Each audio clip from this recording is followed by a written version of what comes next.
From 1933 to 1945, Franklin D. Roosevelt led the United States through its worst economic depression and two wars, revitalizing the American spirit while recovering, relieving, and reforming American politics.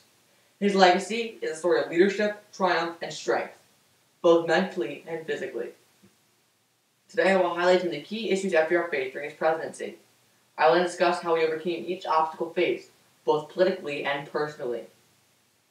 I will start with what is likely FDR's most celebrated achievement, leading America to victory in the Second World War. After Pearl Harbor was attacked on December 7, 1941, America joined the war. FDR was very involved in the war taking place in Western Europe, where America and her allies battled the Axis powers.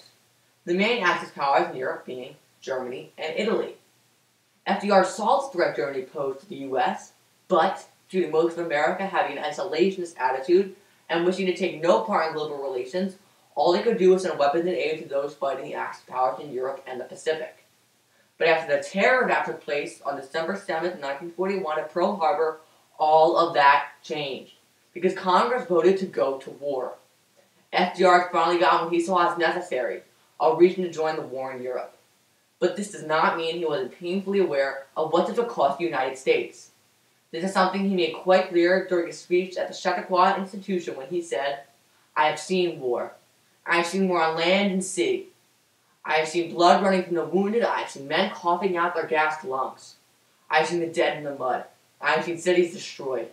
I have seen 200 limping, exhausted men come out of a line, the survivors of a regiment of 1,000. I have seen children starving. I have seen the agony of mothers and wives. I hate war." His next greatest notable achievement is perhaps the creation of the New Deal, which changed and influenced American politics for the remainder of the 20th century. The main focus of the New Deal was restoring the American people's faith in the banks and bringing a relatively swift recovery to the ailing stock market.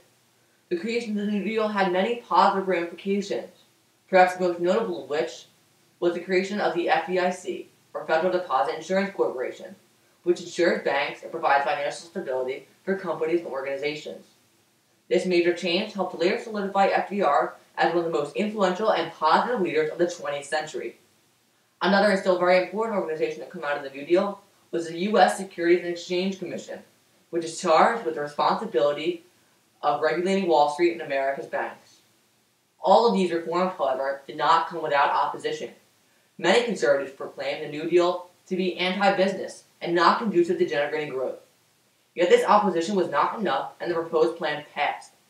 Many of its economic and financial policies have laid the foundation for a number of laws today. There are many other aspects of the New Deal, the most notable of which was Roosevelt's repealing of prohibition. This part of the New Deal terrified many. After all, few could remember a time when alcohol was legal, and even fewer thought the idea would be beneficial to anyone.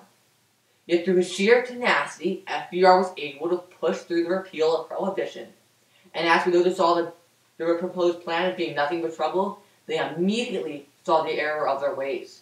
As a result of the repeal of prohibition, the crime rate fell dramatically, as the smuggling of alcohol was a major source of revenue for criminals and organized crime. Finally, as many people know, FDR faced more than just political challenges. He also suffered from polio, a debilitating illness that slowly causes paralysis of one's entire body. He also suffered from high blood pressure, atherosclerosis, coronary artery disease, and hypertensive heart disease. Through all of this, FDR persevered through his final election in 1944. His attitude toward his polio was summed up best when he said, "When you get to the end of your rope, tie a knot and hang on." In other words, when it seems like everything is at its end, go down swinging. This reveals to the American people that even when he is staring death in the face, FDR would never back down. Unfortunately, though, no matter how hard some people fight, bad circumstances can always get the best of them. FDR later died in office, but he went out swinging. Through all his medical struggles, he is remembered not only as a political maverick, but a strong-willed individual, even in the face of life-threatening illness like polio. Because of this, FDR went on and founded the March of Dimes. At the time, it was an organization that helped combat polio, but it has since grown into one of the most well-known organizations that aims at improving the health of mothers and their children. It is clear that Franklin Delano Roosevelt is a man deserving nothing less than our admiration and our respect. After he has guided our nation through some of its most trying times, he is, and always will be, remembered as one of America's most celebrated presidents. Thank you.